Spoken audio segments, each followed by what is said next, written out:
my fellow cabinet colleagues. It is with great pride that I welcome you all today to be part of this event to launch the first IT policy for the startup state of Telangana. IT is critical to Telangana, and Telangana is critical to the IT industry, Indian IT industry, and by extension to the global IT industry. Telangana's natural advantages reside in the availability of a large talent pool, congenial policy environment, and the entrepreneurial spirit shown by our homegrown industry leaders, many of whom are part of this gathering here. Some of you are in the audience and some on the dais as well.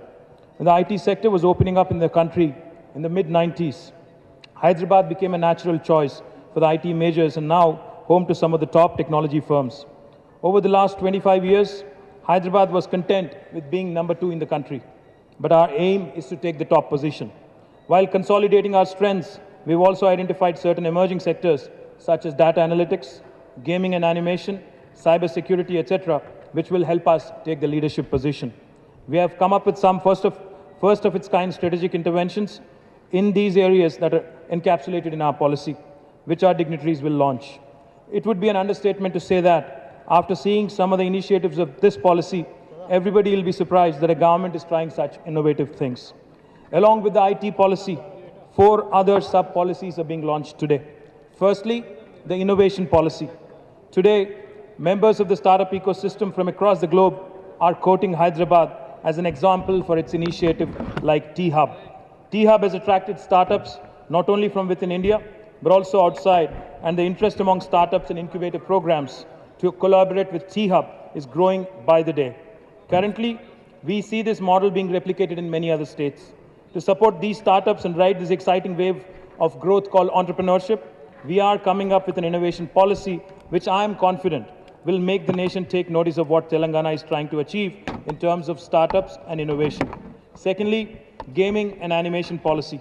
Hyderabad is already home to a number of gaming and animation companies, and the state is blessed with crowds that adore the movies. Even though gaming and animation companies are present in other cities, most of the sector's growth has happened in an organic way. The gaming and animation policy is built based on the problems that this industry is facing currently, and it will be something that the whole industry will be attracted to. Thirdly, the electronics policy. Make in India program was launched by the Honorable Prime Minister, and he encourages electronic manufacturing in a big way, so that the imports of electronic goods comes down, which is the second biggest import commodity of the country after petroleum. Our Honorable Chief Minister has also been extremely encouraging of the thought of Make in Telangana. But we all know that the real action, in spite of what Government of India says, can only happen at the state level. The industry will only get attracted to what each state has to offer to their business success, and it becomes important for states to offer customized packages to benefit this sector.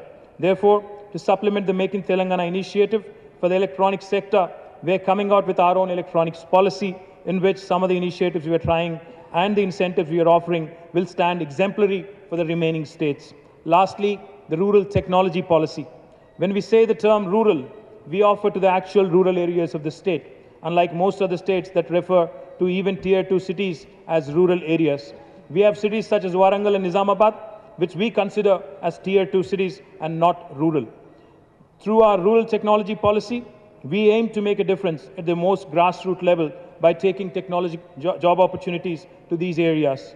The youth in rural areas, when trained properly, are capable of performing tasks on par with the urban youth, and there is no reason why they should be denied of opportunities that the information technology sector has to offer. Additionally, the value proposition for companies to locate some of their operations in these areas is low cost and attractive incentives that the policy offers. One more thing I want to highlight is our accessibility. We truly believe in an open government where we are accessible to everyone and anyone, even to young, talented folks with ideas. Over the next few years, we want to build our repute as a truly global, innovation-driven, and the most technologically advanced state of India. I'm confident that today is an important milestone in the journey of what has begun for this startup state for its first policy launch today. Once again, I thank you very much for joining us today.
Like and subscribe Eagle Media Works.